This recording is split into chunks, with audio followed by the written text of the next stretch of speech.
With so many options, why choose Arizona State University? For me, the only online option was ASU because of the quality. Their faculty was really involved with their students and care about your personal journey. The dedication to my personal development from my professors, that's been extremely valuable to me. Earn your degree from the nation's most innovative university. Online. That's a degree better. Explore more than 350 plus undergraduate, graduate, and certificate programs at asuonline.asu.edu. You have entered the PM Entertainment Podcast.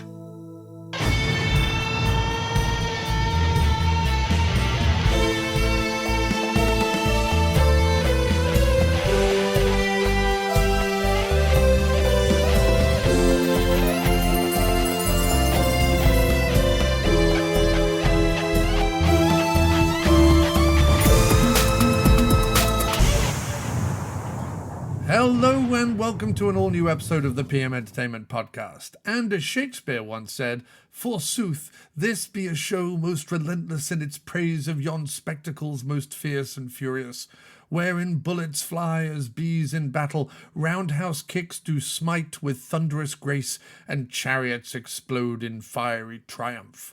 Lo, jump-suited heroes doth stride bold, ere bathing neath the steamy veil. Whilst flashbacks of lustful dalliance dance upon the screen, villains clad in leathered hose do snarl and plot, as valiant stunt folk leap from heights most perilous, are set alight as blazing torches, and steer their wheeled steeds through vessels bearing the mark of Bud Dry. Of course, I'm talking about the films produced by Richard Pepin and Joseph May that lit up every mom-and-pop video store shelf that they graced, although I'm not sure what influence or input they had on this week's film, the Anna Nicole Smith starring, high-flying, die-hard retread, Skyscraper. We get into lots of details about the movie in our conversation, so I won't retread that here. I'm just going to remind you that I am your host, John Cross, and don't forget that if you like the show, please remember to rate and review us on any of the podcasting platforms that you use, share our Facebook posts and our Instagram feeds, like, comment, and you can contact us via our email, pmentpod@gmail.com. That's pmentpod@gmail.com. Much like one Keith McAfee did this week. He wrote, "Just finished listening to episode 13 to be the best, also known as Karate Tigers 7. Amazing guests and killer movie banter are reaching an all-time high here. It's like listening to a vengeful Ferris wheel of mayhem that keeps circling one punch of excitement after another. Thanks for keeping me going today. It was awfully hot and muggy in Maine. In the beer industry during the summer months, it's a real killer bouncing between stops. Having the podcast going gave me the adrenaline fuel I needed to complete my day. P.S. Still waiting for a Don the Dragon flick on the podcast." Thanks, Keith McAfee. Well, Keith, thank you so much. What a wonderful email. Please do keep them coming. I love a good email, and I would love to get some regular correspondence read out on the show. Just a reminder again that everyone can email us at pmentpod@gmail.com, pmentpod@gmail.com, just like Keith did. And glad to know that you are listening to the podcast while, I presume, trucking around Maine with lots of beer in the back. That's what it sounds like. I don't know. I can think of worse ways to spend my days, even in hot and muggy Maine. However, if you ever find yourself in equally hot and muggy Connecticut, then do look me up and say, hey, we'll grab a drink rather than drive them around in the back of the truck. Anyway, thanks so much for writing, Keith. That's a real pleasure. And as for a Don the Dragon Wilson film, we will definitely be covering one soon, I promise. That is definitely going to happen, whether we get an interview or not. Don, respond to my Facebook messages. Thanks. Our guests this week have reviewed straight-to-video and VHS action movies on their blog, ComeuppanceReviews.net, for years, almost 2 decades. And I strongly urge everyone listening to rush to subscribe to and download the Comeuppance Reviews podcast, hosted by these two wonderful gents. They're returning champions, they definitely know their onions, and while individually they might have an issue, I'm sure if they got in there together, they would fill out Miss Anna Nicole Smith's jumpsuit just fine. It's Ty and Brett Barger. Hello, gentlemen. A pleasure to have you back on the show. Hey, Thanks again for having us on, Brett. Schwarzenegger, Stallone, Van Damme, Seagal, Smith. Yeah. Will Anna Nicole Smith join the pantheon of great action stars? Find out on today's PM Entertainment Podcast. How was that, John? That was wonderful. Perfect. That was wonderful. Can she join the pantheon of S-named action stars? That's true. I didn't even think of that. Speakman. So it was Speakman. Yeah. So she was born to do this. If only it was Which is a very kind thing to say. if only it was Span Dam. That would also be helpful. Yeah, that would be perfect. But but yeah, and I'm glad Jean-Claude Spandau Ballet. Right. Well, I'm glad you mentioned that there was a kind thing to say, because my whole goal today is not to make fun of Anna Nicole Smith. No, that's not the goal. Because on our review for this, I thought I went back and read it today, and I also went back and watched the movie today, and I thought we were a little harsh in our review. So I think it's unfair in many ways to kind of make fun of her that harshly. So I part of this podcast for me today is to correct the record and find the good in all this. You can find the good in One Rocket Charlie, can't you? If I can't find the good in One Rocket Charlie, what can I find good in? Yes. It's the PM Entertainment Bullet Points.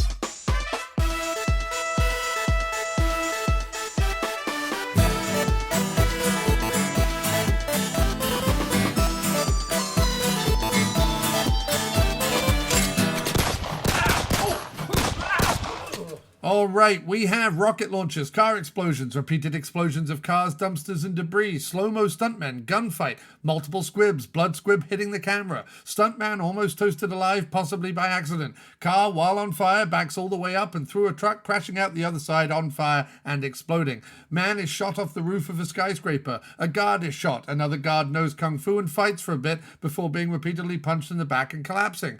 Another gunfight. Cop and car taken out by rocket launcher. Flaming and wailing stuntman. Man shot out of window and bullet causes him to do an elaborate flip over a balcony railing and he falls off the building. Another guard is strangled to death. Gunfight in control center. Anna Nicole Smith jumps off skyscraper roof with MacGuffin in a suitcase onto a handily placed window washing platform. She swings out on a metal wire while being shot at for a bit. She crashes through a window and narrowly avoids being pulled out of the building by a falling winch. Fist fight on the back stairs. Yet another gunfight in which mostly phones and computers are hit because everyone is a terrible shot. Lots of sparks go off. Malibu and Anna Nicole Smith fight each other's hair. A still further gunfight where mainly notices and notice boards are shot at. Fire rescue workers and fire ladder hit with rocket launcher and burst into flames. They blow several windows out of the building. Bad guy in leather pants, Johnny Hill, is stabbed in the crotch, shot in the chest, and is propelled out of a window and falls down the building for about 30 minutes. A few random people are shot throughout the movie. The 35th gunfight so far, I think, is in the loading bay, culminates in a little kung fu. Bad guy is then roundhouse kicked off the roof of a skyscraper.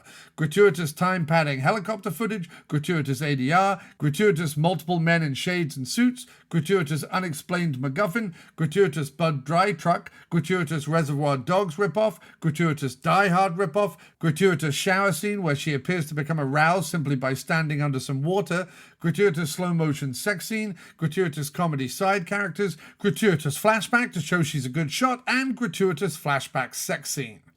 Well, that is an incredible list. Quite possibly the silliest list we've had on the show so far. Please write to us and tell us what you think. Let's start, as we always do with the show, before we go off on our opinions of the movie, is I always ask my guests to give a quick rundown of the plot. Now, I understand that the plot is basically Die Hard, but it's Die Hard with a MacGuffin. Like, Die Hard doesn't have a MacGuffin. I guess the MacGuffin in Die Hard is that everyone thinks they're terrorists and really they're robbers. I suppose that's the MacGuffin. But in this movie, there is a MacGuffin. Not only is there a MacGuffin, but there's a MacGuffin that our bad guys have to collect multiple parts of. So, give us a quick lowdown on the plot of Skyscraper. Okay, you want me to do it? Okay, sure. So we got the Shakespeare. Go ahead, Ty. Shakespeare quoting villain wants four pieces of the thing that will change the balance of the earth, which they don't really explain too well. But run one rocket, Charlie, Carrie Wink, Anna Nicole Smith. Figures this out and then has to save some hostages, and it all gets very ridiculous. Yeah, so she is and I don't even know if this is a real thing. I mean, I presume it is for the rich and famous. Yeah. But she is a helicopter pilot for basically a helicopter limousine service. Heliscort? Yeah, Heliscort, right? And she is married to a cop, Gordon Wink, Carrie Wink, and Gordon Wink. Gordy, yeah. So the two of them are Wink Wink. Yeah, because and their partners are Nudge Nudge. Yeah, right. And only if their father was Wink Martindale. That would have been. He somehow gave them his first name as his last name. Makes sense. He can be Wink Wink. So wait a minute. Are you trying to say that they're brother and sister? Well, that's interesting. And also in the name department, I should also point out Dudley Wright. So who's the kind of the wacky security guard? So could that be a reference to Dudley Do-Right? Maybe his middle name is Do. We don't know. It is. I mean, she doesn't one of his, because it's a PM Entertainment film, so we find out lots of innocuous stuff about our characters that we don't really need to know, but it's what I call the Larry Cohen syndrome, and I love this, which is even the bit parts get a backstory, right? So the security guard, who is Dudley Wright, is picked on by all the other security guards, who all get killed, by the way. So he's the only one who survives. Does he survive? Yeah, he survives, right? I think he does. Yeah, no, some of the plot at the end's like, oh, right. Right. Yeah, he survives. But he is like the weedy, scrappy, but he wants to be a cop. Like he wants to be Dirty Harry, but he looks more like the Sweet Chuck out of Police Academy, right? And then Eddie Deason. Yeah, he's kind of Deason-y a little bit. He's a little older. Yes. He's like Eddie Deason. If Eddie Deason played Sweet Chuck in Police Academy, that's kind of what it's like. We can talk about. I was saying we'll make Edward Deason the serious actor now. Right. Yeah. Yes. Eduardo Deason. Yeah. Eduardo Deason. But no, he is one of the things he gets bullied or picked on by his fellow security guard is his name. He at one point, I think one of the security guards goes, Dudley Do-Right. He's a mounted policeman from the Great North or something like that. Right. But then not to get too far ahead of ourselves, because he doesn't show up until a bit later. No. We also discover the drama of Carrie Wink's fertility issues. Yes. And we were talking about quotes right before we recorded, and the one I wrote down, in case not to put too fine a point on it, but she wails at Gordy Wink, "I want a baby." Yes. So I was going to say, and we'll get into this with my general overview of the movie in a bit, but yes, the plot that is set up about Anna Nicole Smith, Carrie Wink, wanting a baby from Gordon Wink, but Gordon Wink is too married to the force. Yeah, you're married to the police department, not me. What I think all this is, it might be a pretext to say, hey, these completely unnecessary and gratuitous sex scenes, they're not for the pleasure of it. It's for procreation. For procreation. They're procreation only. So that the reason why they're showing these sex scenes in, Playboy Channel style detail is because they're trying to conceive. Of course. And not because Joseph and Rick said, look, if we're going to have to make a movie with Anna Nicole Smith, there better be tits in it. Well, I mean, I think we said that in a review. It's kind of like, imagine being a kind of a teenager and you catch it, or you try to catch it on Skinamax or the cable channels or your local video store. You would feel so cheated if there was no nudity, wouldn't you? Right, but I might have preferred the film. Oh yeah, maybe. No, yeah, that's certainly something we can debate and talk about. If we took those scenes out, would that affect? Well, there is a version. There's a version on YouTube that I believe is the edited for TV version that does not have boobs in it. However, for anyone who doesn't own this on VHS and DVD like I do, multiple times, and I just ordered the Blu-ray from Focus Media, because this was and this will tell you everything you need to know about the enduring fandom for this film and for Anna Nicole Smith. Focus Media in Switzerland, who have been putting out the PM Entertainment Blu-rays over the last few months, and that I've been reviewing on my YouTube channel, and we've been talking about here on the podcast. The only two to have sold out completely of the media book version. You can still get the regular Blu-ray version, but the only two to have sold out of the media book version are the two Anna Nicole Smith ones, Skyscraper and To the Limit. Interesting. Because another question we posed is possibly if you took Anna Nicole Smith out of the equation completely, what would this movie be? So, right. Well, I mean, Wink, right? Then it would just be Gordon Wink, yeah. And I don't particularly care for Steinmetz either, so we'll get into that. Or you replaced her with someone else, like more like someone PM would more typically use, like say Jeff Wincott. So let's say it wasn't Anna Nicole Smith at all, and it was Wincott. Would that change, or how would it change the dynamics of the film itself? Like, is it just stunt casting? Is that all it is, or is there more to it? Yes, and all those questions will be asked. Okay, good. And answered down the road, because what I like about what you're saying is a lot of the way I felt after I watched this again. I've seen it before, but this is probably only my third viewing in the last same viewing. 10 or 15 years. Yep. Yeah, it's like third viewing in the last 10 or 15 years, and I can't say that it's one that had stuck with me so well that watching it this time I remembered it, because I didn't remember all of it. I remembered some of it, but I didn't remember all of it. The thing about a lot of the things that I felt when I left this movie was to do with the Anna Nicole Smith of it all. Not in a negative way necessarily, but in a PM Entertainment way. And I'll get into what I mean. I just want to finish up the plot for people who are listening but who haven't seen it yet. But basically, the first half an hour of the movie is, Anna Nicole Smith is not in it very much. Yeah. She's either flying around in a helicopter, or she's having sex with her husband, or she's complaining that they don't have a baby yet, or she's sitting it out. Because essentially although we introduce the bad guys, we don't really know who they are, where they are, why they are, or what they are. They're just bad guys. And we know that, and there's also sort of like two levels of bad guys, because there's the bad guys who are doing the deals with the government in order to get this suitcase. It's like a suitcase satellite interrupter or something. I think it like manipulates satellites or something. I mean, not that it matters, but no, it does. Yeah, but I know what you're saying. And also, together. There's something very similar. Ty, is it Crisis with David Bradley? They're looking for something very similar. Yeah, right. Forrest Nickel and David Bradley. Yeah. Generic suitcase MacGuffin. Exactly. I mean, that's what it is. It's generic suitcase MacGuffin part 8. And so there's these guys who are doing a deal with the government to get this suitcase satellite interrupter, blah, blah, blah, blah, blah.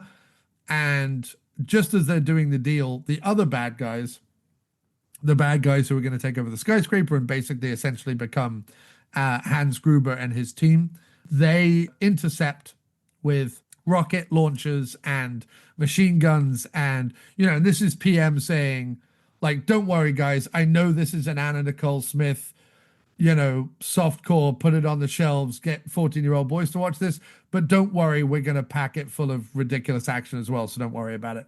And they blow up an entire alleyway full of cars, and then they escape with the suitcase thing, and then they hire Anna Nicole Smith to take them around the city, because they have to pick up 4 other bits. You can't just, guys, when you get a suitcase MacGuffin, you can't just open that suitcase and MacGuffin everywhere. You have to pick up 4 other little bits of what looked like circuit board. Or what that was. It was like little bits of circuit board that you need to then stick in your MacGuffin in order to make it work, because nothing can be easy. So we then essentially, again, we're still following the villains. Yes, Anna Nicole Smith is flying them around, but it's not like they're engaging with her very much. And what is amazing is the way they filmed the helicopter. You would think Anna Nicole Smith was sitting 6 feet away from the person she sat next to, but you wouldn't. I mean, essentially, she'd be sat more or less right next to them. But the way they film it is what's interesting is Anna Nicole Smith is never filmed at the same time as the other people in the helicopter. It's like they're filmed in separate situations. Most of her lines are like not said by her in close up. It's from far, or like ADR. Like the whole movie is almost ADR'd. Yeah. And also the scenes where she's flying the helicopter, a lot of the shots concentrate on just her hands with those crazy nails. Yeah. So, they could overdub anything they want because there's a lot of nails shots. Like it's very like almost like an ad for Lee press-on nails saying, hey, Right. you could fly a plane, girl. Yes. No, I mean, look, it's odd because there is so, and I wanted to get into this because, and maybe we just talk about it, but essentially, I'll finish it up. She goes to Skyscraper. She gets embroiled in the fact that these guys lock down this super high-tech skyscraper. They lock some hostages in with them. No one really knows what they're trying to do. They're trying to get the suitcase back, right? She took the suitcase or ran away with the suitcase, and they're trying to get it back or something. She put it in a garbage cart that a guy was, Jamaican garbage handler was pushing around this office block. And then, they have to get it back, and then they have to track it down, and it basically becomes Die Hard in a building. the skyscraper. Die Hard in a skyscraper. Yeah, it's like Die Hard. It's we for years we had Die Hard on a plane, Die Hard in a boat, Die Hard in a city, Die Hard in a hospital, Die Hard wherever. We had Die Hard clones all over the place. And PM Entertainment showed up and went, "It's fine. It's like Die Hard, but in a skyscraper." And everyone went, "Wait, isn't Die Hard in a skyscraper?" And they went, No. "Shut up." Right. That's probably what happened. Yeah. Except, this has Anna Nicole Smith as a helicopter pilot. That's pretty much the difference. Right. And so the whole thing that's weird about this movie from a PM Entertainment standpoint is that there are sort of, especially at this point in 1996, when this movie comes out, right? So there's a whole thing. In 1996, this is the first year, I believe it's the first year where they make 10 movies in 1 year, right? And so what you find watching a lot of those movies is that there are two types of PM. There are the ones where they have clearly put all the PM All-Stars on the show, and they've put a lot of time, a lot of energy, a lot of effort into them, and it's a big PM production number. And then there are ones like Skyscraper, where really the only PM regular that is involved in Skyscraper, outside of obviously Joseph and Rick as producers, is Jim Halfpenny, who is the composer. He did a whole bunch. Everyone else, while they have worked on one or two PM films, are certainly not what you would call a PM All-Star. The other one I forgot to mention is Cole S. McKay. He does the stunts for this. He is obviously a big PM regular. But when you look at 1996, we're talking The Sweeper, Skyscraper, Tiger Heart, The Silencers, Pure Danger, Dark Breed, Riot. Obviously, like Riot, Dark Breed, Pure Danger, and The Sweeper are all ones that they have really backed like big time with all the guys that you want to see. And I said it was the first year they did 10 films, but no, they do 8 films, sorry, in 96. That's pretty close. Yeah, it's pretty close. Out the Jack Scalia there. You got Dark Breed and The Silencers. Right. And they're all great. Like I've seen all those other films, and they're all like the best PM has to. Like Pure Danger is phenomenal, and Riot is obviously fantastic, and Dark Breed and Silencers are two of their best sci-fi ones, and The Sweeper, which we covered last time, is obviously a great one. And so it makes me think about Skyscraper, which is, so the director has only made, I think he made some very early ones. He made Angels of the City, East LA Warriors, American Born, and he does To the Limit with Anna Nicole Smith, which was the first time they worked with her. And I believe was dating her at the time as well, because I believe this is pre-marrying a billionaire on his deathbed, Anna Nicole Smith. What is that, Raymond Martino? Yes, Raymond Martino. And so what I don't have the answer to, and what I'm really fascinated by, is did Anna Nicole Smith demand, but just because she was having that moment, that zeitgeist, that, you know, that thing where it was like for 3 or 4 years, it's the Anna Nicole Smith years. You know what I mean? She wasn't like famous for decades, but she was famous for a very key moment in the 90s. Is it that Anna Nicole Smith demanded so much money to be in the film that everything else needed to be low key and cheap? Like, for example, there's one bit in this movie that was clearly filmed in the video vault at the PM Entertainment offices. They just hang plastic up all over the video. Oh, that, yeah, no, I know the scene you're talking about. I know you're talking Right, about. just in case any blood or squibs, get on any of the video casings. They have this plastic hanging around anyway. It makes no sense Lucky. whatsoever. So I don't know. Is it that she charged so much that they were like, this doesn't make any sense unless we cheap it up, or is it that they didn't have the full belief in her that they cheaped out on the movie compared to all the other movies they're making that year? You know what I mean? So I don't know what the answer is to that question, but I think that why I say it's the Anna Nicole Smith of it all is, and to answer one of your questions earlier, I think there is a version of this movie, even with Anna Nicole Smith in it, that if it was, written by Jacobson Hart and shot by either Ken Blakey or Rick Pepin, or, had more involvement from the PM All-Stars, the guys that make the movies we all love and keep talking about. And if they pared her dialogue back and just reduced her to like Arnie when he was a Terminator, like they just reduced her to one-liners, quips, and let's go over here, like directions, right? If you just reduced her whole character just down, so it was more Anna Nicole Smith, the icon, and then she didn't have to do any big heavy lifting, and then you surrounded her with, great character actors, one martial artist that recognizable, maybe like maybe a Jeff Speakman, or maybe a Jeff Wincott, or maybe a one of those guys, or a Zagarino even, or a Lorenzo Lamas, or someone, right? And you reduced her to just like quips and one-liners and directions. And you made this movie, put a bit more effort, time, and energy into this movie. Could she have been good in that scenario in a PM film? Yes, I believe so. I think there's enough in this movie to lead you to believe that if they had reduced her acting, quote unquote, that she, running around, talking to a little kid, hiding under a desk, shooting a gun, like she's fine at all those things. So those are the questions that I left the movie with. I'm like, did they cheap out just because they'd spent all their money on all the other movies? Did they cheap out because she was requesting so much money to be in one of these movies? Did they cheap out because To the Limit came out before this movie and they were like, it bombed? Like, those are the questions that I have around this movie. Over to you guys. Brett, go ahead.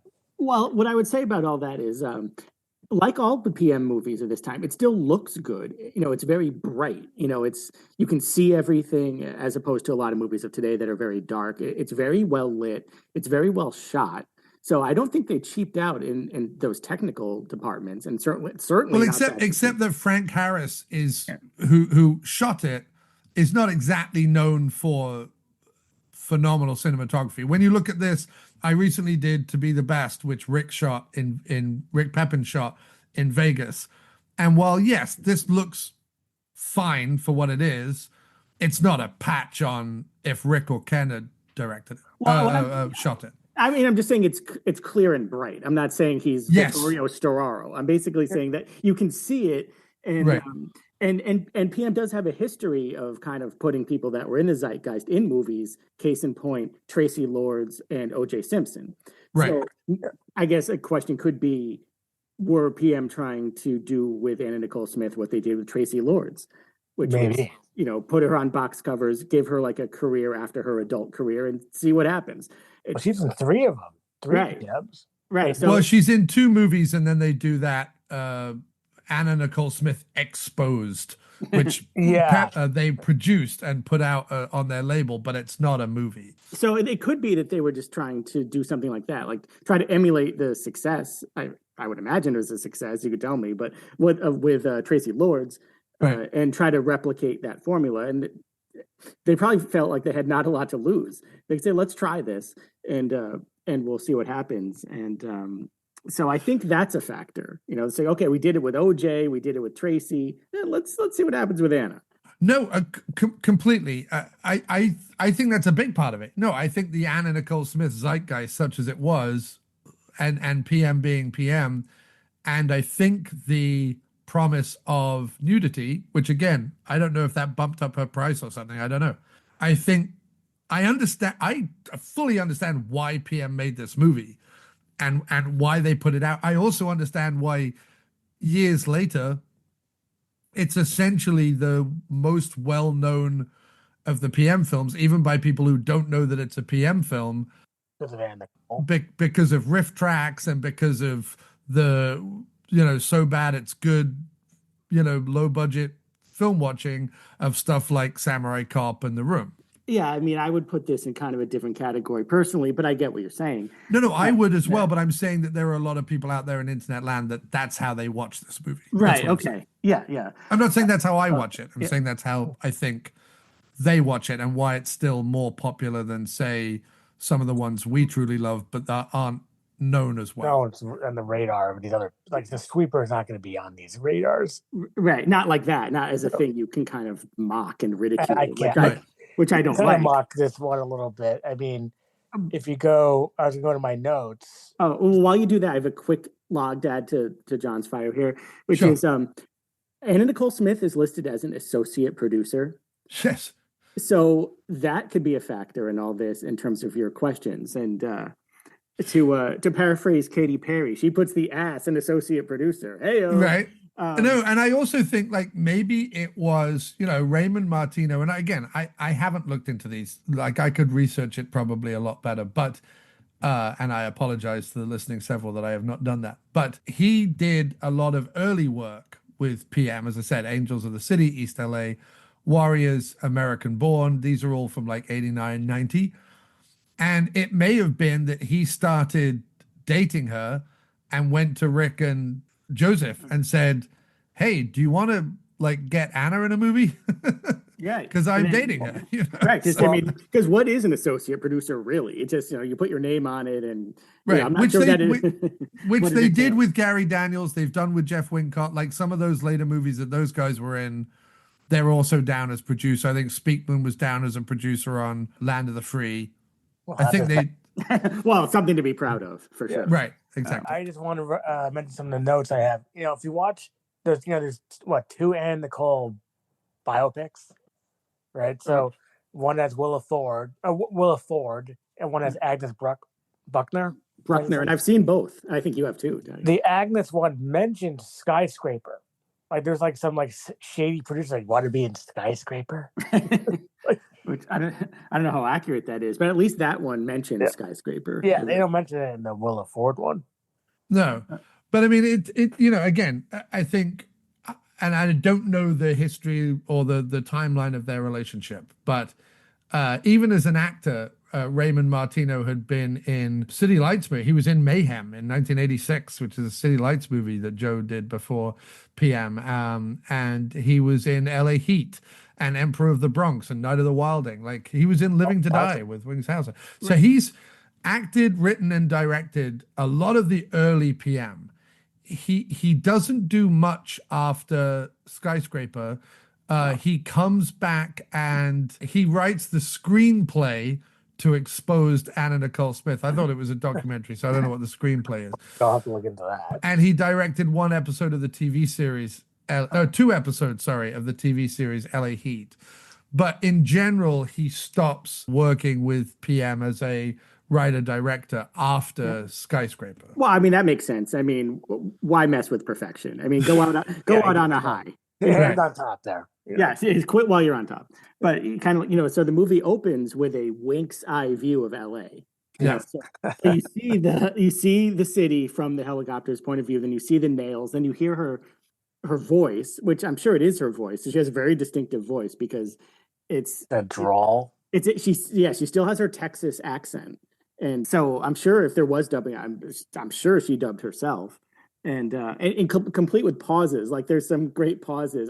As Ty knows, I'm a big fan of quote unquote bad acting or flat acting, and she's a great one. Yeah, she's really flat. But she's flat with that accent, and even with the pauses. Like I didn't write down the exact quote, but she's like, "What are you doing?" And it's almost Shatner-esque. Speaking of Land of the Free, William Carvel himself. Yeah. So Senator Carvel. I just wanted to point that out as far as her, we're talking about her voice, and I enjoy listening to her voice, and I thought that was one of the. Well, there's high points of the line. He's like, excuse me for believing in sunny walks and little babies. Yeah, that's great. Yeah, that's a great one too. That's the line. I think it's like. But that's what I mean. In my version of this movie, you would strip any of the unnecessary character stuff with her and her husband and wanting babies and blah blah blah blah blah. Like the only way to pay off the baby thing would have been because later in the movie there is a woman who is inexplicably dressed exactly like Anna Nicole right, Smith. Same hair, everything. Who has blonde hair, Yeah, and who, for no apparent reason, has brought her 11-year-old son who acts like he's 5. Right. Because that kid is not 5. I know everyone treats him like he's 5, but he's like 10 or 11 years old, that kid, who is much like Danny in The Shining, just riding a trike around an office building for no good reason. No, never explanation. There's even a couple of Shining-esque low to the ground big wheel shots. Well, that's her real kid. And that's her real son. And I love his son. I love his line, beep, beep, Roadrunner coming through. Right. and that character gets a name. His name is Billy Ray Johnson. Yeah. It is. He has a full name that he gives her. Yeah. It's like Billy Ray Johnson. And I was thinking, well, it was the 90s, and Billy Ray Cyrus was very hot. Right. So the fact that his name is Billy Ray could be a reference to that. Right. And that wait, that's Anna Nicole Smith's real son. Yes. Okay. And what's interesting is that, and I want to see if I'm right. When was he born? I want to see what age he was. Right. Well, while you do that, he was born in 1986. So he's 9 when they make this, but he's certainly split not the difference. Yeah. Everyone's treating him like he's 4. You know. And let's not forget, it's not just that this woman has brought her son with his big wheel to her office. Yes. But also he has a dog with him too. He has a little puppy as well. And this is the thing, is that if you set all that up, right, based on the Chekhov's gun version of storytelling, you set up at the beginning that Anna Nicole Smith desperately wants a child, right? You set up the fact that her husband is not giving her a child, right? The only way to end this movie correctly, you set up there's a woman who looks exactly like her in the same clothes who gets shot by some bad guys, and that she has to look after the son and keep the kid safe, right? You'd think. The only way to end this movie is that his mother really died from that bullet, right? That the cop, her husband, gets killed, and that her consolation prize is that she gets to walk away with the kid, right? That's how you would end the movie if you were writing any other mid-90s action film which started with someone saying, I really want a baby. You know what I mean? Right. You would end it like that. Instead, for some reason, this movie ends with just everyone being alive and it all being fine. And you kind of go, well, but what was the point of all that horrible, painful dialogue about wanting babies in the park on Sunday? Like, jettison that. Like, get rid of it out of the beginning of the movie. If you're not going to pay it off, don't have it. You know what I mean?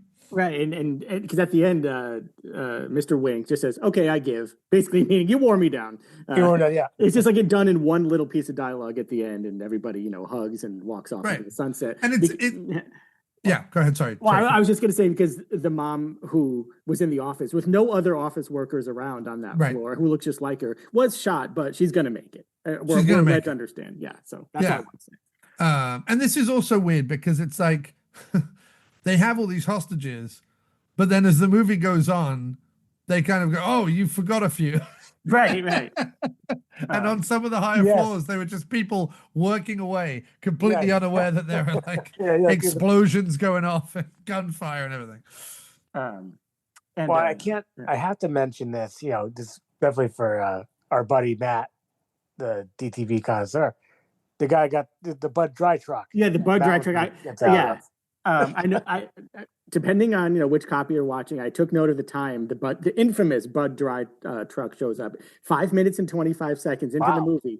We get not long after the start of the movie. We we get the Bud Dry truck, and Yeah, I had to mention that. yeah, no, I'm glad you mentioned that, and I agree with what John was saying earlier, which is, it's like, yeah, this might have Anna Nicole Smith, but don't worry, because we're going to give you a bang up action scene, and this one is really a good one. The one in the alley that stands up with a lot of There's a really good one. Really good ones like Last Man Standing. That was really amazing. And there was one shot in it that's really incredible, and I don't think this was done on purpose. It's like a 1 second shot, but you guys might remember it. Like the car's driving away and it's on fire, and this like bit of fire comes in the window, and like the actors go, "Whoa!" Like I don't think they knew that was going to happen, and it's amazing. It looked genuinely dangerous. And while we're talking about movies it rips off, did you notice the little nod to Reservoir Dogs? I did. I have that in my notes. Yeah. I have that in my notes. It's like, okay, it's 1996. There's a guy bleeding in the back of the car. It's very Reservoir Dogsian. But I have to say, high marks to PM Entertainment for tracking down Deron McBee, because if you're going to have Anna Nicole Smith face off with someone, they better be as ludicrous as she is. Because she's a ludicrous human being, right? And I don't mean this as a negative or a pejorative. I just mean she's unlike, she doesn't look like anybody else, right? She's she's original. She's sort of tall, obviously excessively curvaceous. You know, she's got big hips, big boobs, whatever. She's tall. Her face is sort of, you know, her eyes might be beautiful, but then her chin and her lips are sort of weirdly, you know, roided out and mannish. Like I don't. She looks odd. I'm just saying, she's not like a traditional kind of beauty. She obviously had a whole Marilyn Monroe thing that's clearly hinted at in this movie, and also in her Anna Nicole Smith exposed screenshots that I've seen. I've not seen the movie, but I've seen the stuff on IMDb where clearly she is aping Monroe, and she is larger than life. Like she is, like literally, she is a very. There are two countries on earth that would produce someone like Anna Nicole Smith, and it's either America or Russia. You know what I mean? Those are the two countries that produce these just insane looking people. Do you know what I mean? And I just mean that as an observation. Well, if you're gonna have her fight off against a terrorist, find Deron McBee, because he's like if someone put Anna Nicole Smith in a turn this person male, you know, like fly machine, like from Jeff Goldblum The Fly, and you just put Anna Nicole Smith and like Fabio in a machine and they welded together. That's Deron McBee. Well, I have some similar thoughts in my notes too. It's kind of like, you know the scene where it's the Die Hard-esque scene where she's kind of like on the window washers line, and like, they could have gotten Malibu to do the stunt double for that for her. Right. You know, because physically they're kind of similar. Like they have similar hair. They seem to be of a similar height, and you know, he has kind of feminine hair, and as a terrorist, he's wearing a man blouse. So you know, it's not like not quite the mirror match. Ty, what's the one where I said it's like a Mortal Kombat mirror? Oh, it's the Frank Zagarino movie that I can't. And David Shark Freilich, is it? I know what you're talking about. Oh, Project Eliminator. So it's like, because you can't tell who is who. Thankfully, the movie was smart enough to make sure that they had a fight scene. So Malibu and Nicole Smith have a fight scene, and it is sometimes tough to tell who is on which side. You know, they do have some physical similarities. Who's Malibu? Sorry, you see. Sorry, Deron McBee. Deron McBee is Malibu. He's from American Gladiators. Oh, I see. Sorry, that's where he's from. I got it. Okay, I know. Okay, so if I say Malibu, Deron McBee, it's like interchangeable. Yeah, understood. Right, because his character name is Lee de Broux. Right. I wonder if that's a reference to Animal House.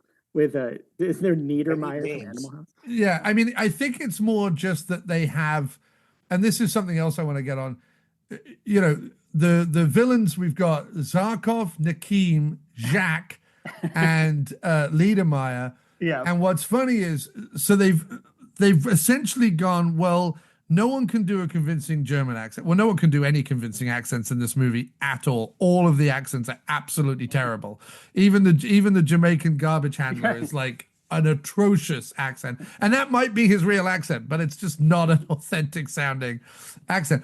But the funny thing is none of the villains are they're all doing just a random accent. Like none of them, are doing whatever accent they think they're doing. Well, I think, after Die Hard, it became kind of a cliche in these movies to have a quote unquote Euro trash baddie.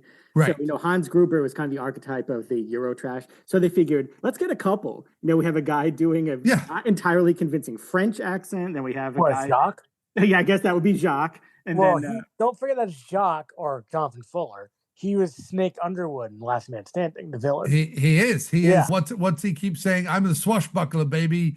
I'm Errol Flynn. I'm the swashbuckler. That was his whole thing in Last Man Standing. It's interestingly enough, they kind of gave this like a quick swing at a German accent. Because remember, like the whole kind of beginning subplot with they're like security guards, but they're bad guys and they're working for the whole team there. And they arrest the guy. They have him in custody. Oh, yeah. He suddenly puts on an accent. Yeah, out of nowhere. Out of nowhere. He goes like, "Hi, Fraulein." It's like you weren't German 2 minutes ago. No, you definitely weren't. Great eyes, though. Great goggly eyes. Yes. Like I would have had him and Fuller in more of the movie, and I would have got rid of the leather pants guy the guy who like the other to guy. Yeah, the guy that's her. not Malibu. Malibu's buddy. Yeah, he's the guy who molests her in the scene where they're like, well, we got to get one more boob scene. And I'm like, right, but does it have to be a grotesque quasi-rape? Like, I really wish it wasn't. But anyway, that guy, the leather pants, sleeveless tank, that guy, he just looks ridiculous. He's such a non-entity. I would have got rid of him and I would have had the goggle-eyed guy live to the end. Yeah, I could see that because Fuller does kind of fall prey to the I'm looking at a bunch of screens syndrome. He doesn't really do a lot other than that. Oh no, Fuller they had for one day and they just filmed him in a dark room looking at the screen. Yeah. But it's kind of my theory on this, besides trying to, be consistent with the Eurotrash baddie, is maybe that was their attempt to have some very cheap production value. It's kind of like, oh, these guys are from around the world. We can add a bit of production value. We have a French guy, we have a German guy, we have a Jamaican guy. Oh, this is our production value. Right. Yeah, and again, I just think it's one of those things where, and I don't say this about PM films very often. Normally, a PM film, when as I say, when they have the all-stars working on it, and not, this isn't even, I wouldn't even call this the B team. This is like the D team working on this. You know what I mean? But except Cole S. McKay, who is obviously A-list and phenomenal, and the stunts at the beginning of the movie and even in the middle of the movie show that Cole was obviously at least crafted a couple of great set pieces for the film, which definitely end up saving the film. But had they had like at least the A or the B team for PM Entertainment, I don't think there would be so many situations where you look at it and you just go, well, I just jettison that, get rid of that, change that. Like, I don't normally watch a PM Entertainment film and go, God, there's such a good movie here, but if I could just tweak this, tweak that, redo that. Whereas watching this, all I saw all the way through was I was like, it's fun, it's a romp, it's enjoyable. It's certainly, I would give it 5 rather than 3. I think IMDb gives it 3 out of 10. I would give it a bit more than that because it is fun and it is silly and it is enjoyable. And I certainly am not going to shit on it from a great height. I'm more coming at it from, well, let's look at it as a legitimate movie. Let's take away the fact that it's a Die Hard ripoff. Let's take away the fact that, they didn't throw the A team at it, right? Let's look at it as, well, we're going to make a concerted effort to make Anna Nicole Smith an action star, right? And they do at least do that. They make a very concerted effort to try and make Anna Nicole Smith an action star. I just think that there are a few bits in it from a plot standpoint where I'm just like, I don't know why you did that. When the answer to making it a better film is so fucking obvious. You know what I mean? It's so staring you in the face, the few tweaks they could have made with this to make it a better PM film. And I just feel like no one was didn't do it. Really paying attention. Yeah, but in that in itself provides some entertainment value because the kind of head scratching nature of the movie, I do believe, adds to the entertainment. And yes, I worry about, like, again, I'm like you. I'm not someone who watches a movie to laugh at it. I would rather laugh with it, right? And I'm not someone who's going to be like, oh, it's so dumb that this happens or that happens or that whatever. You know, I mean, look, it's like shooting fish in a barrel if you want to like pick holes in Skyscraper, right? Why do that? I'm trying to just be more reasonable about it. I'm trying to be more I'm trying to come at it like it's one of the better PM films, and I'm trying to do it a little justice and just saying, God, if you just change this, tweak that, remove that plot point because it doesn't work, add a couple more set pieces. Apart from that, it's a fun, silly romp. It does what you want it to do. Like, anyone renting Skyscraper at 14 years old in 1996 is not disappointed. No, I don't think so. No, they can't be. And so, and also let's not forget there's rocket vision. So when there's a couple scenes with rocket launchers, you see a bit of from the rocket's point of view, and they took the time to do that.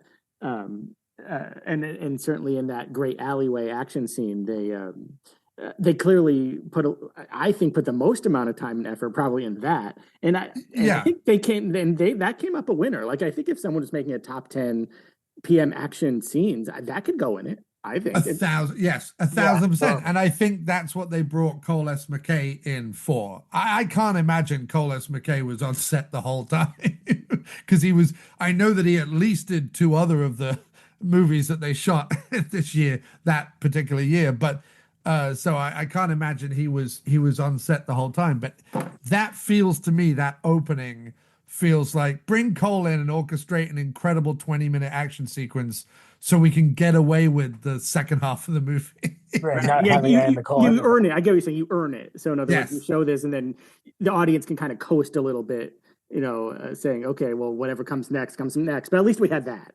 Yes. So you mentioned the Marilyn Monroe thing, and she had, I guess Carrie Wink also is obsessed with Marilyn Monroe because there are 2 bits that we see of Marilyn Monroe artwork in her apartment. And I wonder if that wasn't Anna Nicole Smith's real apartment. Especially with the connection with Martino, it very well could have been. Especially because I don't know if you noticed this, and I could be wrong, but on the nightstand next to her bed, there's actually a picture of Anna Nicole Smith. Yes. So you got 2 Monroes and a Smith, and they didn't bother to say, maybe we should not have this. They left that in. Right. And it looks like a, fairly high end for 1996 penthouse apartment. Like, I could believe she lived there. It's got, huge vistas of LA and a big wraparound windowed living room. Yeah, and I was thinking, Hellascourt must pay hella good because right. Because I think in LA that today it would have to be multi-millions. Oh, at least. Yeah. Even with that bad beige carpeting. Right. Well, it was the 90s, and that is something I wanted to mention, but I guess we can mention now, which is a part of the enjoyment for this movie today, I believe, is the 90s nostalgia. You look back and you see what people are wearing and you see the decor and everything, and you remember seeing it on Skinamax or going to the video store as a great example. And so it does have that 90s nostalgia factor. And I'm just as upset about anyone that there is such a thing as 90s nostalgia. To me, it's almost too recent, but I guess it isn't. It's 30 years ago. Yeah, it was. And so I think part of what else makes this movie go down smooth and easy like a fine wine is on top of everything we've mentioned thus far, there's also the 90s nostalgia factor. But isn't it interesting when we talk about 90s nostalgia? Because I mean, definitely as someone who's doing a PM Entertainment podcast and as someone who PM Entertainment's prime decade is the 90s. Yes, they started in the late 80s, but like their prime decade is the entirety of the 90s. I guess this podcast is part of 90s nostalgia, even tangentially, even if it's not what we talk about all the time. And what's funny is that while 80s nostalgia persists because it was such a vibrant time and such an or certainly the way they paint the 80s now, the reality of the 80s were nothing like what 80s nostalgia is at all. It's like when they talk about the 60s as if every single person was at Haight-Ashbury dressed as a hippie, dancing around and doing tons of drugs. That was literally like I don't three like that cities guy. on the planet. You know I what I don't mean? like that guy in yeah. the footage. Yeah, I know. I was waving just- him the arms at Woodstock. It's I hate funny that you guy. mentioned that guy. I was just thinking that too. You think about that guy? Well, Yeah. just because what is he today? Like, is he still alive? What's he I'm doing gonna assume today? he is, just to be nice. But no, Yeah. no, you're. I take your point. And also the other thing is, there's a huge difference between 1960 and 1969. Oh, of course, yes. No, I mean, yeah, 1960 is.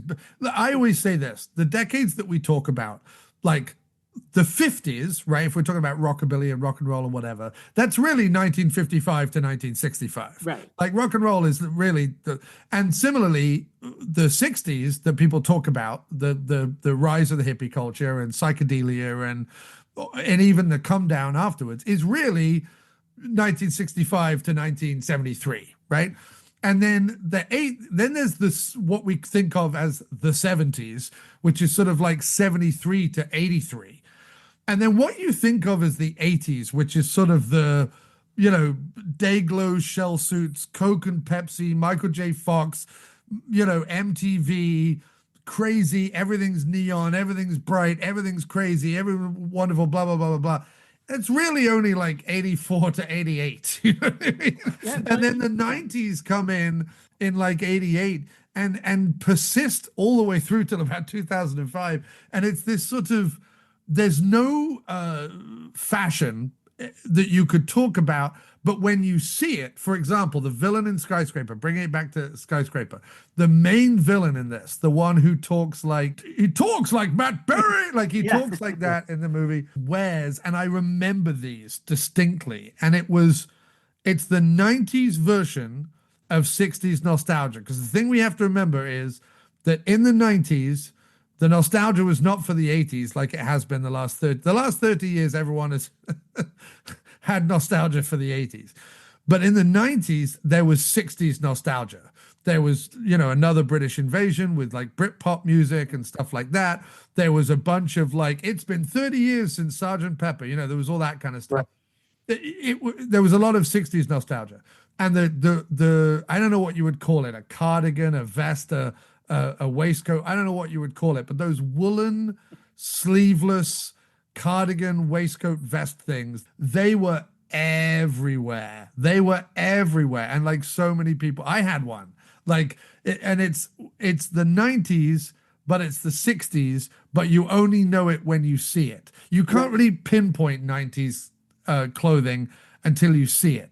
No, sorry to interrupt, but no, interrupt, please. That could be a reference to, you know, at first we think they're just generic baddies, but really they're the People's Liberation Army or whatever they call it. Right. Took a while to get to that. So that sort of 60s nostalgia with that sort of knitwear vest or whatever that is could be like a tying into their 60s radical group type thing. But are they really that? I thought he was just pretending to be that. Well, he could. That's an open question. That's one of the many questions Skyscraper opens up. Is he really like about that or not? You know, right. No, I think he's making up something. Yeah, he could have been. He definitely could have been. But yeah, like even those like flowery sundresses that Anna Nicole Smith wears, to me, that's like a very 90s look. Like you don't see a lot of women wearing those today.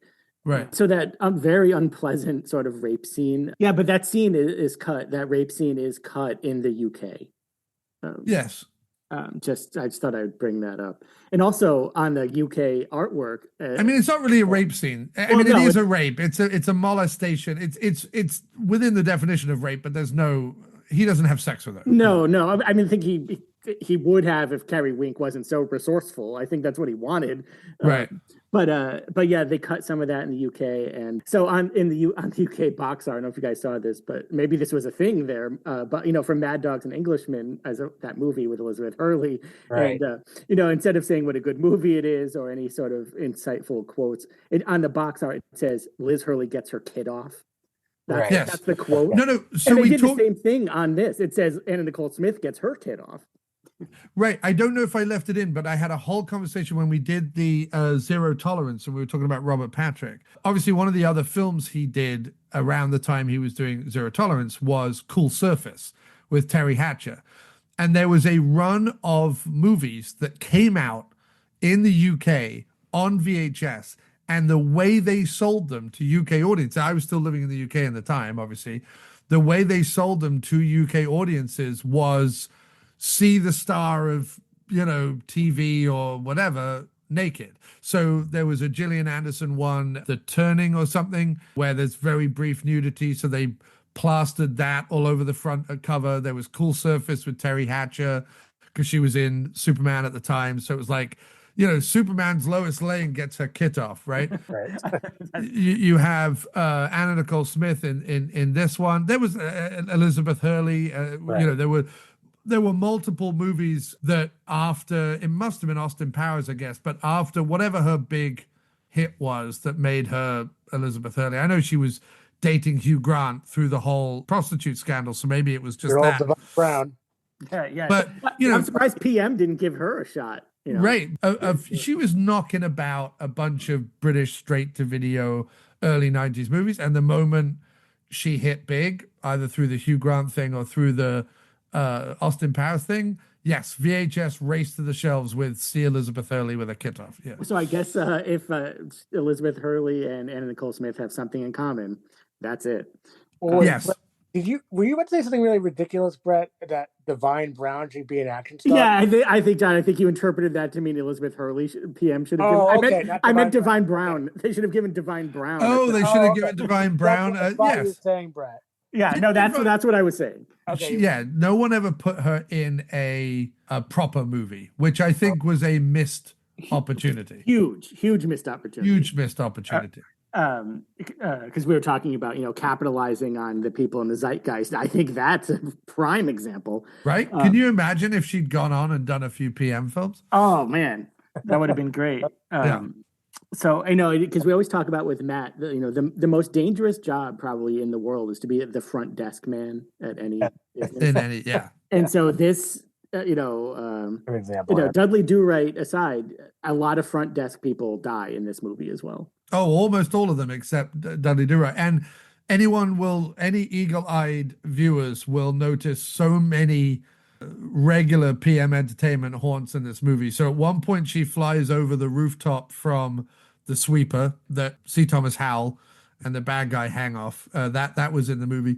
The foyer of the skyscraper in this movie is also the same foyer that they use as a news office in Rage when Kenneth Tiger and Gillian McWhirter are meant to be in a newsroom. It's really in the foyer of the same skyscraper. There were a couple of other things. I think I'll ask you because you're the PM expert here. Do you remember the scene kind of towards the beginning when the baddies are doing like the deal for the MacGuffin and the suitcase, and they're in this restaurant? Is that the same restaurant that was kind of the focal point of the sweeper? It's like a seafood restaurant type. Remember this? Yeah, I don't. It kind of looked like it, but I wasn't sure. It could have been, but they were all the way down the other end of the bar, so Right, yeah. I know that the seafood restaurant in the sweeper is on a pier, so I don't know if this was on a pier or not because they didn't film it. They filmed it more like it was in the city rather than it was by the water. But just looking at it, it's like it kind of. I just not enough for me to be sure, but it kind of looked like the bar was in the same place. The decor kind of looked similar, but then again, we were saying it was the 90s and things kind of looked like that, so it could have been a different restaurant. So I don't want to say for sure. Exactly. Did either of you guys notice that one of the things that they tried to do with the villain in order to make him kind of Hans Gruber-esque, I suppose, is that he quotes Shakespeare all the time in his incredibly weird voice that he has. He quotes Shakespeare a lot. There was a wonderful bit when she's flying him around when they first meet, and he's like, "You got to go to this place and this place or whatever." Then he does one of his Shakespeare quotes, and without missing a beat, Anna Nicole Smith goes, "Oh yes, Henry IV, not even Henry V, Henry IV, like a more obscure Shakespeare play, right?" As if to make it out like, oh, not only is she a bombshell and a helicopter pilot and a keen-eye shot, but she knows Shakespeare like the back of her hand. Is anyone else buying? Noticed that immediately. Is anyone else buying that Anna Nicole Smith has ever even seen a Shakespeare play? Well, Carrie Wink is a very well-rounded woman. Yeah, she's very well read. Yeah. Very well read. We saw all the books that were in her apartment. Yeah. Maybe we didn't. Yeah, maybe that was not. Yeah, that got cut out. But Did not see no books. so and also I took note of the time on this at 22 minutes and 44 seconds, and one of the characters says, "We got company."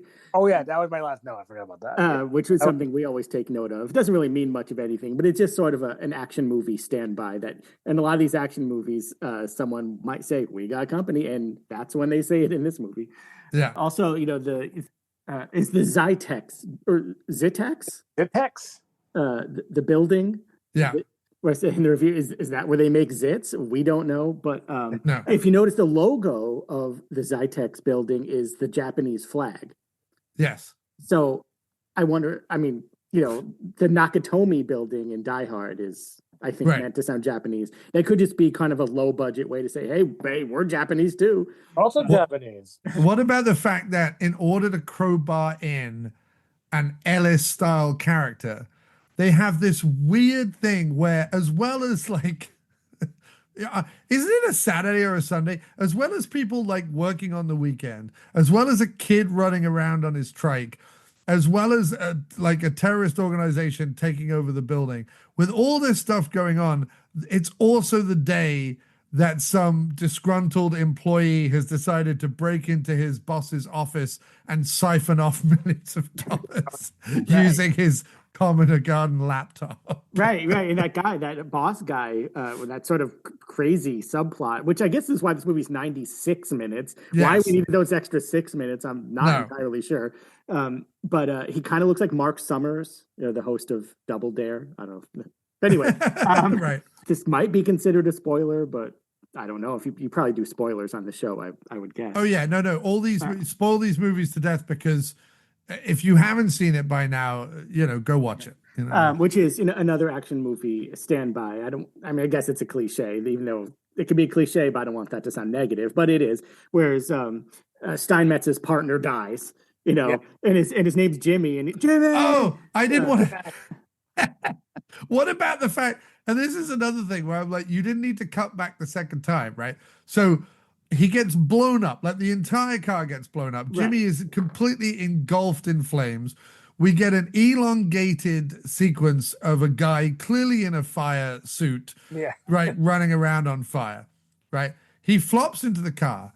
His partner, as you said, the wig guy, her husband, Richard Steinmetz, runs to the burning car all like, Jimmy, oh my God, Jimmy, right?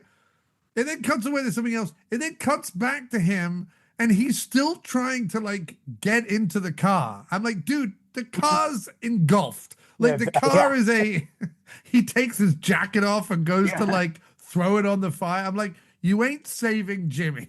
Right. Jimmy died 10 minutes ago, and you're still just saying his name over and over. Right. Yeah, Jimmy. Of course his name is Jimmy. I mean, that's the partner's name. It's of course it's Jimmy. Yes. But yeah, I mean, if a bad guy blew up, he'd blow up and that'd be it. But if Jimmy blows up, now maybe I can put him out with my coat. Maybe. Right. Yeah, maybe. And then he has to be pulled off. I have to say, my favorite person in the whole movie was the chief of police guy. He was great. Oh, no, and the helicopter. Chauncey. You mean Chauncey. He was great too. I was going to mention Chauncey, but yeah, Lee de Broux is the actor. Lee de Broux as Captain Wood. Yes. What about the skyscraper developer guy? He kind of almost stole the movie. He was great too. Oh yeah, that guy. It was a small part, but that guy made the most of it. He really did. Yeah. So apologies, we don't have any interviews this week, but we do need to pause for a little ad break because this show needs to get paid for in some way or other. So apologies for that. Either skip them or don't listen to them, and certainly do not buy or subscribe or endorse anything that is mentioned on the commercial. Thank you.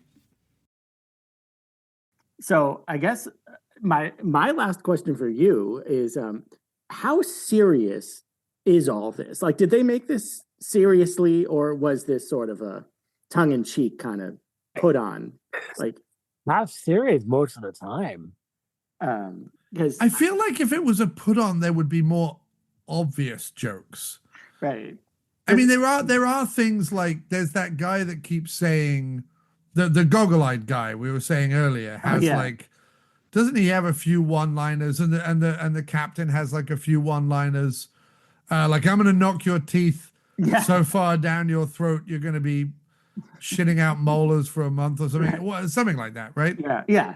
Because there are examples of some humor, and that doesn't mean they're not taking it all seriously, but that could be sort of a wink, like when Chauncey wink. Like a Gary wink. Gary or Gordon wink. Which wink? I'll leave that up to the We're talking Steinmetz. We're talking Steinmetz. We could be talking Steinmetz, but at one point Chauncey says to Carrie Wink, keep your shirt on. I wonder if that's a reference to her Playboy past and the whole nudity aspect of everything. And the fact that she, even in the flashback, this is something I wanted to bring up. There is a flashback, right, in the movie that is initially meant to tell us, it's early on in the film, it's early on in the skyscraper bit of the film, so it's early on in the second half of the film, which is meant to tell us, because up until now we're just like, well, she's a helicopter pilot with enormous boobs. What is she going to do against these terrorists? And then we have a flashback that lets us know, don't worry, lads, she can shoot beer bottles like nobody else because she's from Texas. Right. Yeah.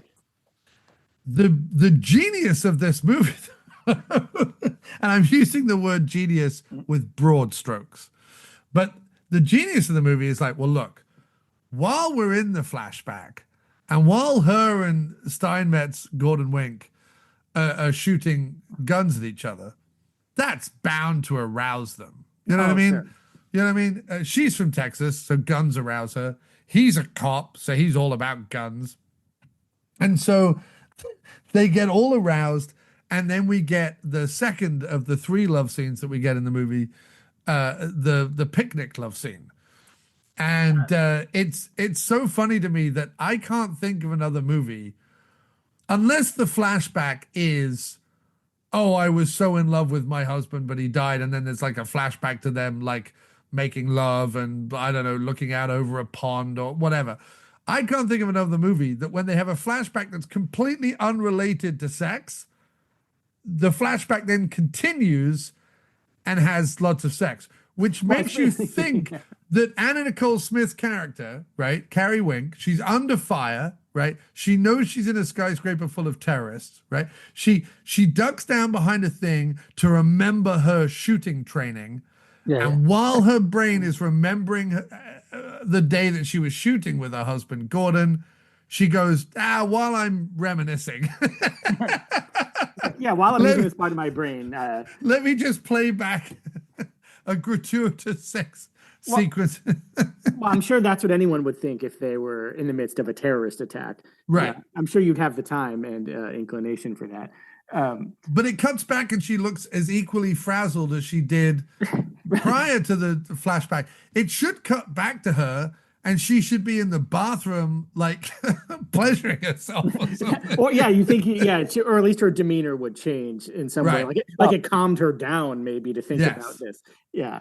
But yeah, I mean, there's a couple other little jokes they put in. Like, I think someone crashes through a window, and then one of the other characters says, like, "Oh, the operation is a smashing success." Yes, right. And also, I believe it's after one of the sex flashbacks. You know, the fire department arrives, and the ladder is like extending up in kind of a phallic manner. It's subtle, but I think that could be something. And also after the rape scene, when they're thinking about how to get into the building with that guy, he says, we might have to try a forced entry.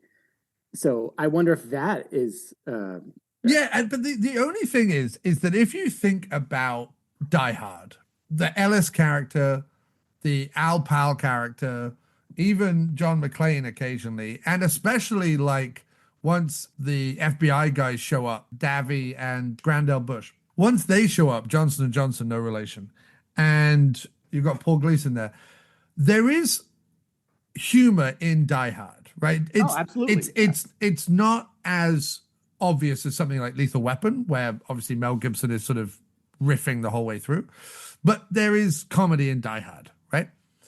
I don't think Skyscraper ever goes beyond the comedy that just happens in action films anyway. Like if this was a parody, this is what I'm trying to say. If it was a parody, if it was let's make Die Hard, but with Anna Nicole Smith and kind of a comedy, kind of like a raucous comedy, there would be more than just a few one-liners to point at. Do you know what I mean? Oh, absolutely. So what you're saying is this sort of little bits of humor here and there is all part of the Die Hard knockoff-ism of the movie. It's like, okay, want to be like Die Hard? Die Hard had humor here and there. We'll have humor here and there. So yeah, right.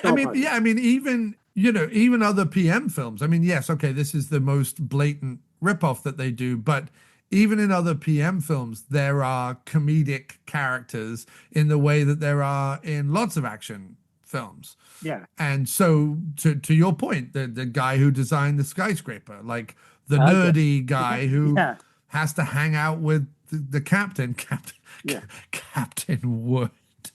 I would see, that tells me something right there, that maybe this wasn't all entirely serious, along with the whole Dudley Wright and all that. Dudley Wright, yeah. But that would have been good. They were good together. Lee de Broux and that guy, I don't know his name, who played the building designer. I would have liked to have seen. It's so funny that they give her son 3 names and it's also so odd in PM films. Like when you look at them on IMDb, most people only have one name, and then like Vince De Palma is Johnny Hill, and Clay Banks is Jimmy Dial. But everyone else is just Booker, Dudley, Williams, Cranston, Clancy, Leroy. Like Paul Eiding is John Jarrow. But then you've got like just Mather, Sarah, Pollard, Chauncey, Simpson. Like why? Why is he Billy Ray Johnson? Well, that's. But why is Paul Eiding John Jarrow? Or Christopher Boyer is Wayne Dulesky? Like what? People.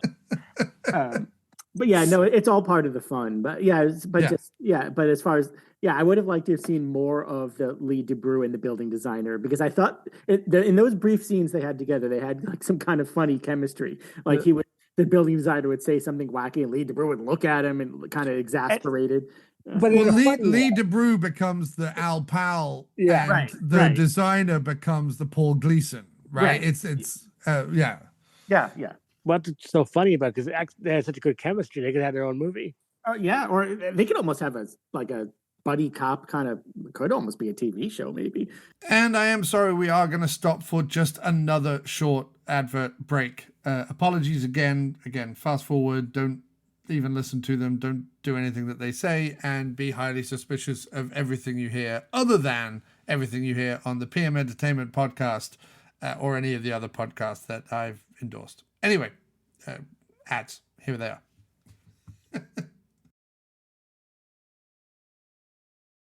As we're kind of coming towards the end, let's talk about the action sequences then, because essentially we get that amazing opening that we've talked about with the alley shootout.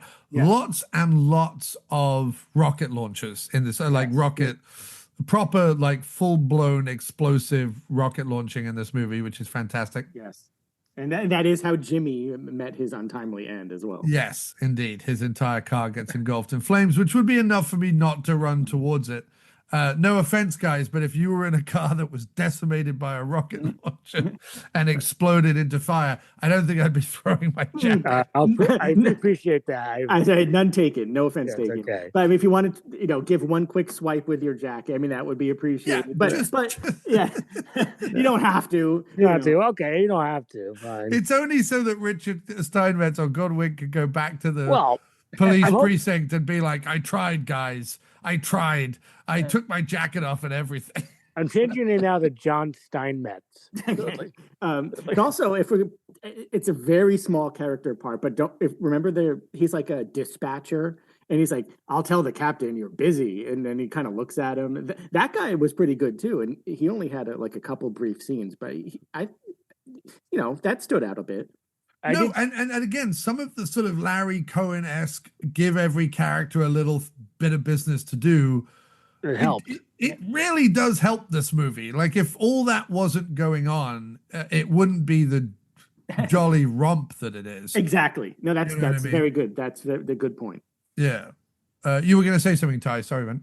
Oh, it's okay. I just wanted to mention the Anna Nicole martial arts towards the Oh end. yeah, which really gets some shine in the Deron McBee / Malibu fight scene. And at the end when she's beating up Shakespeare, and it's like, I don't want to call him. Oh yeah, no, she gets into some savage punches in there. Like, Yeah, it's like Well, that's what I mean. I think you could probably have trained her or a stunt double to do the physical fighting, because she's a big woman, and I'm not just talking about her boobs and her hips, but like, she's a big woman. She looked like, in the flight jacket, you could believe that she's, powerful and muscular and whatever, right? And you could probably have done that, and she does the shooting bit very well. That was pretty well done for her. Yeah. And so, like, if you just reduced her dialogue and made her more of a full-bore action hero, I think she probably could have done it.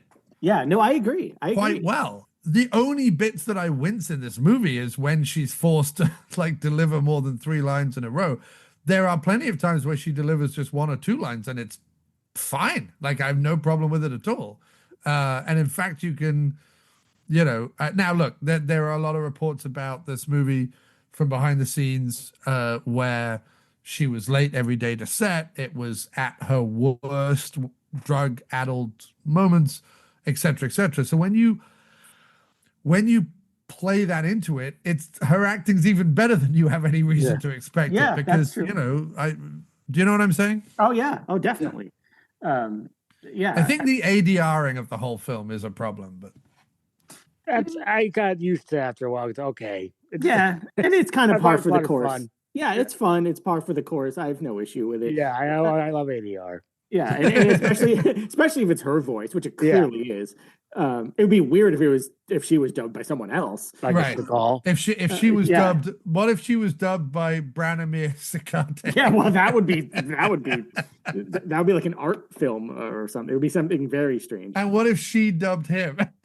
I love to see that. Yeah. Now we're getting. You want to talk about the psychedelic '60s? That would be pretty psychedelic right there. Right.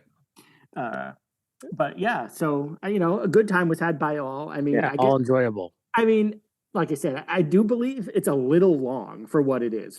This type of movie probably shouldn't be 96 minutes, and I know that's kind of like splitting hairs a bit. I do think if they chopped it down just a little bit, cut down on maybe some of the side plots. Obviously they can't get rid of the sex scenes and the nudity. I guess all that has to stay.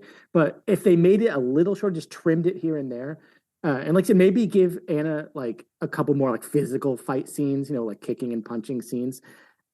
To me, those are the only things that really would have improved the movie. But those are kind of like minor quibbles. Like, I think all in all, it's buy the ticket, take the ride. You know what I mean? You're not watching Skyscraper to, pick it apart and make fun of it. I mean, I guess people do because you can make fun of it if you want, but like you said, it's shooting fish in a barrel too easy. Like, like you don't want to kick around a movie like this. You just watch it, you enjoy it for what it is, not for what you think it should be. It's a fun enough romp. I mean, if we go past the opening action sequence, which I do agree with you guys, it's up there with some of PM's best. I especially loved the flaming car driving through the truck at the end. That is so cool. Yeah, that's great. Awesome. So badass. I was saying, awesome stunt. What a stunt. Her hanging from the building is done pretty well. I mean, obviously, when you see her hanging from the building, she's obviously not 20 stories up. Right, but it did all right. It intercuts very well, and they do have a stunt person that looks a lot like her, and it is another kind of classic flashback to sort of the Rage Skyscraper kind of stunt. Right. And it's maybe Cole S. McKay trying to do Spiro Zartos without Spiro, maybe. Interesting. And also, I just want to point out, like, it right before that scene with the wire, where she's hanging from the wire, like, the bad guys are chasing her, and she's at the edge of the building, and she has no choice. And she looks down, and she's like, uh-oh, I was going to fall to my death. And then she does it anyway. And then there was a window washing cart that was not there before. No, because we would have seen it. So I thought. But I also wonder, Rage's end of 95, this is early 96. This could be like, they could have finished filming Rage on a Friday, and she could have filmed that sequence on a Monday. You know what I mean? Like, PM could have just been like, well, let's get 2 set pieces for 2 different movies out of this one building with a window washer cut. Well, that's the thing about PM, and I'm sure this is one of the reasons why you like PM. There's a PM style. Yes. These PM movies, they look alike, and in a good way, because that's what you want to see. Like, you feel like you're in good hands. Right. It's like a symbol of quality. It's a PM movie. We're going to get something of a certain quality level. And so I think that, I don't know if you meant to or not, but that's what you're referring to. It's like the PM house style. Yeah. I think the only thing you notice, I was saying earlier about Anna Nicole Smith being, a little worse for wear behind the scenes of this movie. I think the only thing that sort of shows that when you're watching the film is all the way through, actually, not just in the helicopter sequences, but all the way through, there are occasionally repeated cutaways to Nicole Smith. They're the same thing. Repeated meaning like, oh, we need a reaction shot. Oh, we don't have one because Anna was in a trailer or whatever. Oh, just reuse that shot from earlier.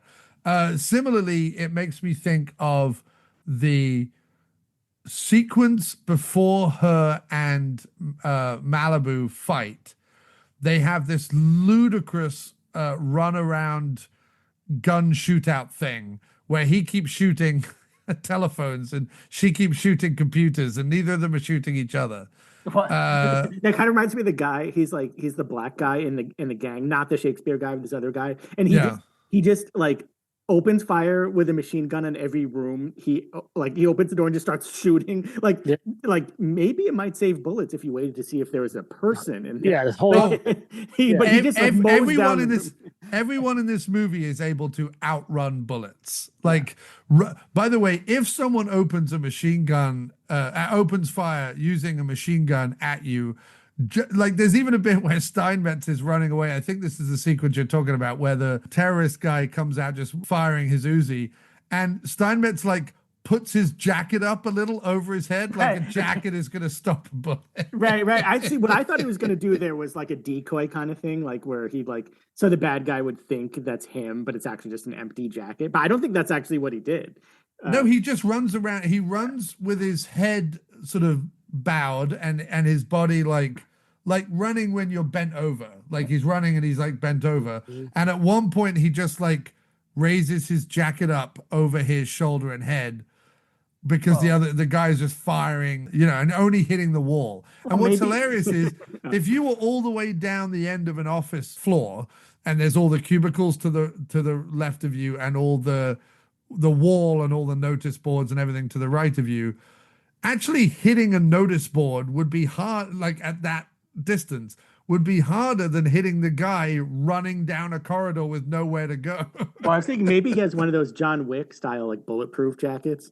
Yeah, bulletproof tweed jackets. But of course, maybe this guy's jackets can do lots of stuff. They could protect him from bullets. He thinks they can put out fires on his friend. He's like an amazing jacket. Yeah, what a killer. But that sequence with Malibu and Nicole Smith running essentially around and around and around the same kind of office, there's so many repeated shots in there. Like they got 3 or 4 shots of her and 3 or 4 shots of Malibu and a bunch of shots of like phones exploding and computers sparking and whatever, and then they just elongated it. There was a lot of that in the film. Do you know what I mean? Where they kind of padded the running time a bit where they didn't need to. Yeah, I mean, that could add to the 96-minute running time, but it kind of worked for me because it's all so silly. Like, what's a little more silliness, Right. There was one other thing that I noticed. There's a bit of the only real martial arts in the movie is when one of the bad guys is fighting one of the security guards. Yes. Oh, yeah. Right. And what is so odd about that sequence for a PM film is that the security guard, the guy playing the security guard, and I don't know who it is, he is so clearly wearing stunt pads in his chest and in his back, right? Clearly because the guy fighting him is going to punch him in the gut or kick him in the back, right? What's super weird about it is when he gets punched in the gut or kicked in the back, there's like a really awkward close-up cutaway, which makes me think, well, if you're going to have a cutaway to the blows, the kicks or the punches, in the wide shot, why is he wearing the stunt pads? Like, just put them on in the close-up. And I know you're going to be like, oh, it's a PM film and blah, blah, blah, blah. But like most PM fights and most PM stunt sequences are not so odd. Like, yeah, I either have him wear the stunt pads the whole time and then don't clumsily cut away to a fist badly punching a stunt pad, just film it all in wide shot and have him get kicked and punched because he's wearing pads, so who cares? Or don't have him wear pads and do cutaways. But doing both doesn't make any sense. Well, but also that scene's really funny too, because like this guy really cares about his job. Like all of a sudden there's a bad guy, and then he gets into a martial arts fight with him, like no questions asked. It's just like here he is, the security guard who's Asian, and like instantly snaps into martial arts mode. Like, I cracked up at that. That was so great. It's like it's like a martial arts fight off the bat, no dialogue. It's like, oh, here's a guy I don't recognize, martial arts fight. Yeah. That's perfect. We get a couple of fantastic high falls. In fact, we get a high fall in this movie that goes on longer than I think any high fall has ever gone on. They cut away to the police chief, Lee de Broux, Captain Wood. Yeah, Captain Wood. He has a little back and forth again with the guy who designed the skyscraper. It then cuts back. The guy's still falling. Well, you got to give PM fantastic. Yeah, like they don't do dummy deaths in these PM movies. No. You see a person flailing their arms and legs, and it's death defying. It really is. Oh, it really is. The two things this movie has going for it, stunt wise and impressive, entering the annals of stunt cinema or whatever you want to say, like, put this up against anything else, is the high falls are genuinely impressive, like genuinely eye-openingly impressive. And the opening sequence that we keep going on about. Yeah. Everything else in terms of action sequences is a little bit, we just get little bits. It's not like a constant cacophony of madness, like something like Executive Target, which is really just wall-to-wall action. And it's not vast, swathes of the movie where nothing is happening. But in between the high falls and the opening sequence, all the other action is sort of fairly low key. You know what I mean? It's a guy getting shot. It's a guy getting punched. It's a person falling out of a window. It's sort of very standard PM stuff. Well, yeah, it's like they're not going to do another like alley style action scene. Like, that was their big one. They're not going to, even though other PM movies do that a lot. But in this one, they had one big action scene. And you're right, they kind of tamp it down a little bit for the others. Sorry, there was one other part of the movie. There was one other part of the movie where I could not stop laughing. And I don't like to laugh at me, but in order to get the Die Hard, and this is where, again, I would have said to the director, Raymond, I would have said, listen, Raymond, let's not be so slavish in our Die Hard ripoff. The sequence in the air ducts where they have, listen, I'll buy that there is an air duct in a skyscraper that John McClane can just about fit in and crawl through slowly. This has the largest air duct you've ever seen in your life, and not one but three police guys, and you see them repeatedly. Like you see them like 8 or 9 times, like shuffling. Three of them all at the same speed, like shuffling back and forth through air ducts. Right, and that guy ends up shooting him, and because he's French, I guess he has to say au revoir after he kills people. Well, this also they get a little dig at Art Camacho. Did you notice the little dig at Art Camacho? I don't think I did. No, what was that? So he shoots the air duct. By the way, also this is the other thing. When Jonathan Fuller is shooting up at the ceiling, there are no ducts, like 0 ducts. It's a suspended polystyrene ceiling.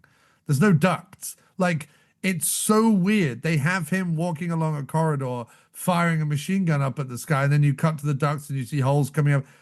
But he's walking along a corridor where there are no air ducts above him.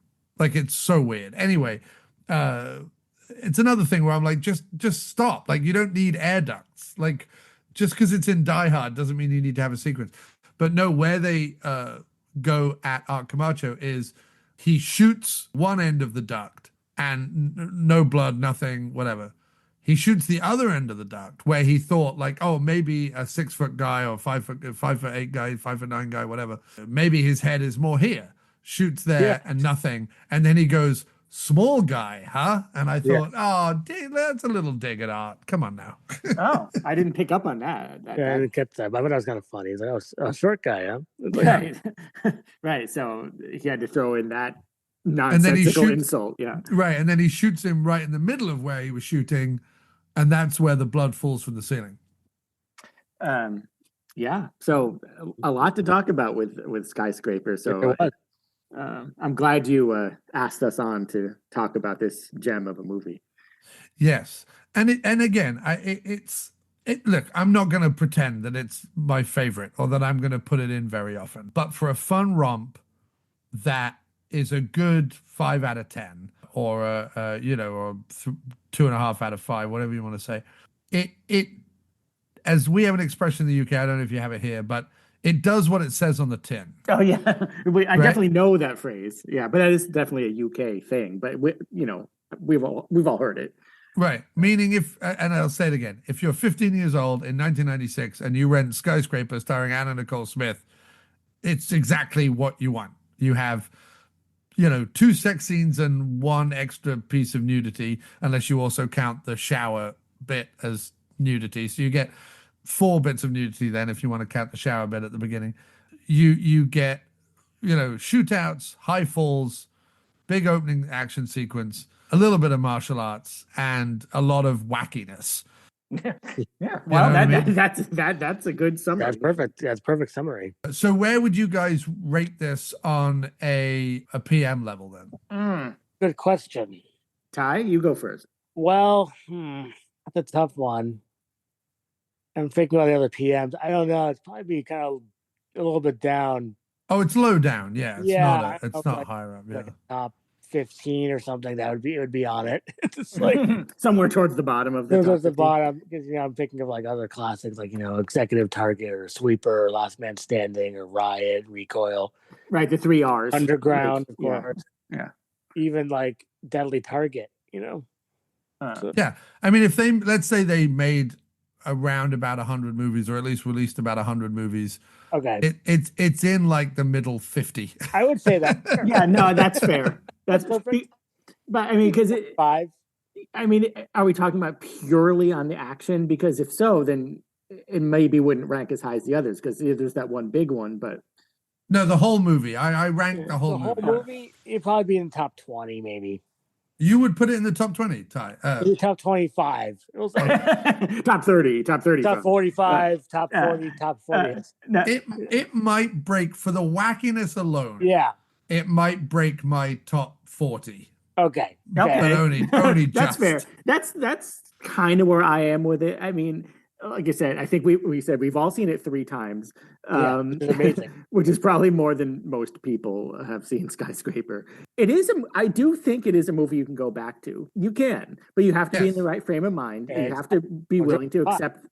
Yeah, you have to be willing to accept the wackiness of it. And yeah, it's not a serious-minded movie. It's not a Last Man Standing. As long as you keep that in mind, and I think you can have fun with it. I do think it's fun. And on the question of is it intentional or not? I think everyone at PM knew exactly what they were making. I don't think that they're surprised by it being a riff tracks movie or it being a so bad it's good. Again, that's not how I feel about it, but that's how the greater internet out there feel about it, right? I don't think they're surprised by that, and I also don't think they're bothered by that. If people are watching it, that's all they care about. Right. I think that's probably right. You're right. They're not stupid. I think they knew what they were doing. Like we were kind of saying before, they took a swing. You know what I mean? They said, okay, like with the Tracy Lords and the OJ thing, not to repeat myself, but I think they kind of took a punt, as they might say in the UK, and they wanted to say, hey, let's just see what happens with this. I don't think maybe they weren't taking it entirely seriously, but on a certain level they were. I think they took the action perfectly seriously.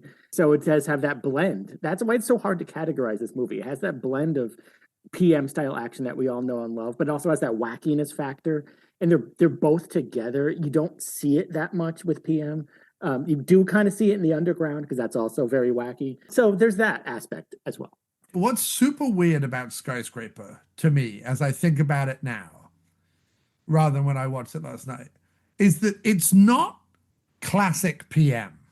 No, not at all. Because they don't, like I say, they don't have the team behind the scenes that are classic PM. You're not getting any actors in there, apart from obviously people like Jonathan Fuller, who have been like bad guys in other PM films. But in general, you don't have Robert Miano, you don't have a Kenneth Tiger, you don't have like a PM character actor to hang your hat on.